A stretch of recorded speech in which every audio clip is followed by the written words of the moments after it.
Okay, so the first example problem is a pendulum problem. Very classic problem for conservation of energy.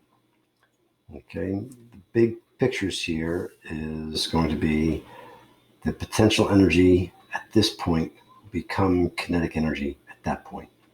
But before that happened, work was done getting this mass up there, right? Someone had to lift it to that point. So someone had to do work to get it there, or someone or something had to do work to get there.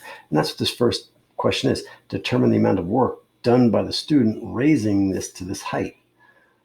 Well, you really need to figure out what that height is. How tall is this, right? How tall is this? What is this? Oh my, on a silly angle here. What is that change in height, right? How much did they lift it? When it was down here, let's see if we can draw that up this point here. Right? When it was down here, the rope is 10 meters long, so it's at this point, it's 10 meters down there. Or we can call it the point 0 point. When it's over here at a 30-degree angle, it's not drawn anywhere to scale. When it's at 30-degree angle, it's higher up, right? Oh, wait a second. This is starting to look like a triangle. I see a triangle here. I see a right triangle with a hypotenuse, that leg, and that leg. And so we know that this is 10 meters, and we know all these other angles. There's 90 degrees. That's going to be 60 degrees. We need to figure out this is the adjacent side of that 30-degree angle. This would be the opposite side of that 30-degree angle. Who cares about that 60?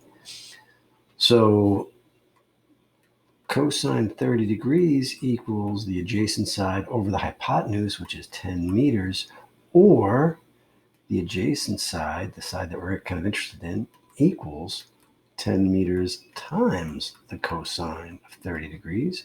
The cosine of 30 degrees is 0.866, so that's 8.6 meters. So the adjacent side is 8.6 meters. So now what is this change in height? From 10 to 8.6? 8.66 meters really even? That's 1.34 meters. So now, what the things you have to recognize is the change in energy equals the work done. So what change in energy does this thing have? Its new gravitational potential energy is mg delta H. That equals the work done. 5 kilograms times 9.8 meters per second squared times the change in height. How much did he lift it up? 1.34 meters. That equals the work done. Because they talk about no friction, no air resistance, all those things. So we're ignoring all of that.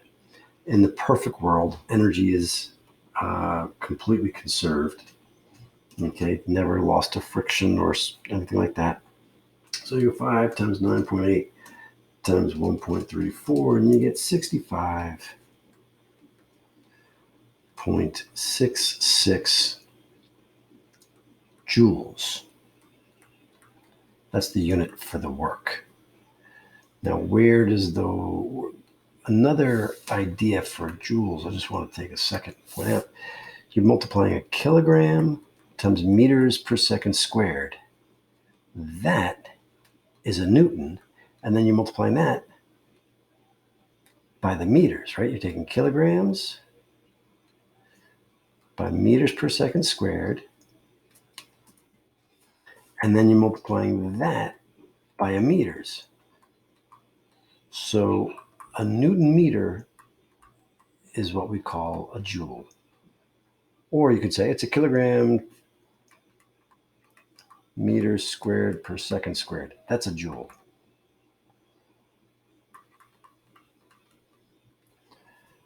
But that's, interesting, important to know, but not crazy important at this point.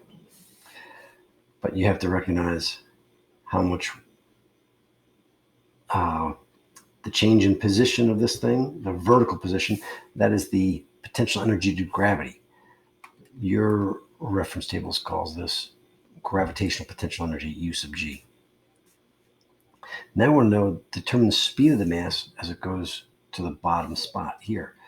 On its way down, the potential energy here becomes kinetic energy there. Energy is conserved, right?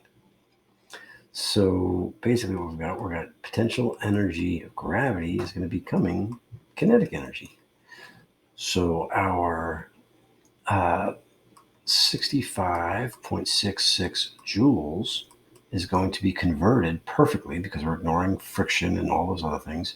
It's going to be converted into kinetic energy. The equation for kinetic energy is 1/2 mv squared. We want to solve for v.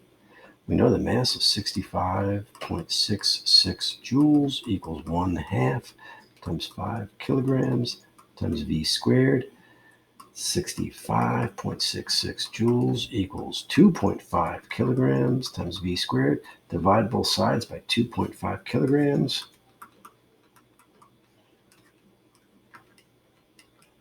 If we divide by kilograms, we're going to end up with meters squared per second squared, which is, that makes sense. So 65.66 divided by 2.5, 26.264 meters squared per second squared equals v squared. Well, the square root of that will be 5.12. V equals 5.12 meters per second. Okay. And now determine the tension as it goes through the bottom of the rope here. So at the bottom, gravity is down this way, tension is up that way, and the sum of the forces equals ma sub c. It's kind of moving in a circle, right? So basically we're going to get the centripetal force equals the sum of the forces. So we're going to get mv squared over r equaling tension up minus the weight down, or tension is equal to mv squared over r plus the weight. And we know everything here. So we get 5 kilograms times 5.12 meters per second squared over 10 meters plus 5 kilograms times 9.8 meters per second squared. You do this arithmetic, you're going to get tension is equal to 5 times 5.12 squared divided by 10 gives us 13.1 newtons plus 49 newtons, or tension equals 62.1 newtons. 62.1 newtons. And there's our 3 parts of our answers.